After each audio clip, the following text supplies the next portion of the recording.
yürüp ko'rsating bu. Aldayapti deydi-da. Ayni yashayman. Yurib ko'rsating. Mana. Oyoqsiz mana. Ayni yashayman. Kelinligida ham bunaqa yurmagan. Mana ikkala oyog'im ham yaxshi, Xudoga shukr. Menga rahmat. Shu doktor bilan shifokor bolalarim mening balamday bo'lib qoldi.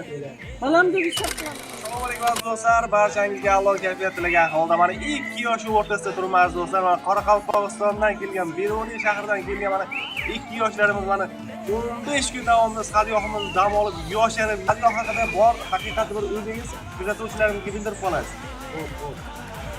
Hurmatli aziz mehmonlar, Namangan viloyati Chartoq tumanidagi Chartoq Sadaf sanatoriyasiga keldik dam olish uchun. Bundan oldin O'zbekistonning ko'pchilik rayonlarda, tumanlardagi, viloyatlardagi sanatoriyalarga borib ko'rdik. Lekin keyingi davrlarda mana 15 yildan beri mana shu yerga kelamiz.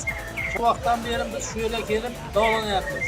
Buning eng muhim xususiyatlaridan biri Chartoqning insonlar uchun xizmat ko'rsatuvchi shifokorlari shunday insonlarga muomalasi yaxshiki, bu muomalaning o'zi inson uchun bir lecheniya bo'lib hisoblanadi-da. Endi eng muhimi suv.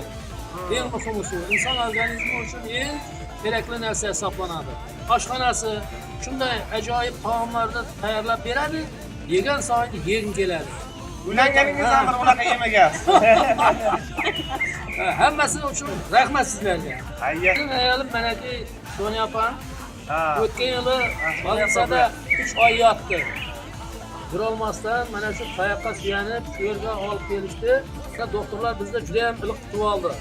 Va aytdiki, bir haftaning ichida ayolning oyog'ini tashlab, o'zini yurgizib yuboramiz dedi. Men haqiqatda ishonmadim bunga.